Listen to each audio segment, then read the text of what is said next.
Walls colored white, but inside darkened by leadership crisis and absence of authority, Kampala's city is doomed with conflict and contention as top decision makers cannot dine at comfort to pass resolutions that matter to the general public. The political life over cat and rat at City Hall have seen Kampala ministers, Lord Mayor, the executive director, city councillors and division mayors, all with positions but no authority. This has bled a blame game on who takes a final decision that benefits taxpayers who have for decades suffered losses and service delivery injustices that at worst has resulted into loss of lives. But who holds the power and who bows down to the other? The questions speak to loopholes in the KCCA Act. Have with an institution which does not function, a dysfunctional institution. And this is a problem we have always highlighted and requested whoever is concerned to pick interest and have it fixed. The authority in name without authority in decision-making has left City Hall with no powers to push for positive policy directions that address the concerns of the people. Some of those concerned about the authority without authority are members of parliament.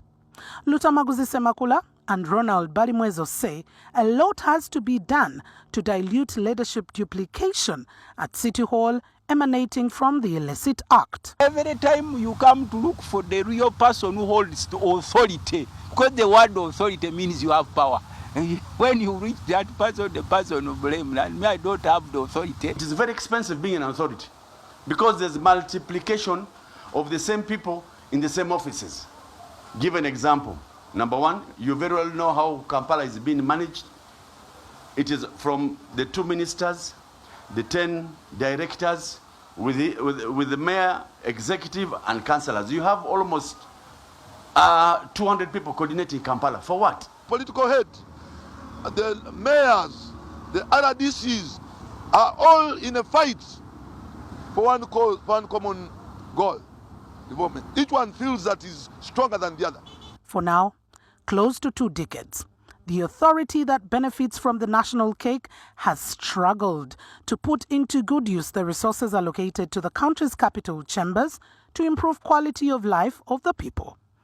The elected leaders pass the budgets, but the appointed ones either divert or dilute priorities. But who holds powers at City Hall? You have a ministry in Kampala which has got no permanent secretary and therefore no accounting officer. Ordinarily, the accounting officer who would be preparing the draft budget for SEC would be the executive director. You ask them now, this is an authority. Where are your authorities? They start, lamenting. With the current status quo, Mayor Lukwago says the city cannot be a capital unless the law is scrapped, despite others saying there should be a return to local government ministry for quality service delivery. This is the reason we have called for the scrapping of the current KCCA Act. In its place, actually, we created totally new legislation for all the cities. My prayer, I actually wrote to the president on the issue of authority. We go back to local government, and even the services will be faster.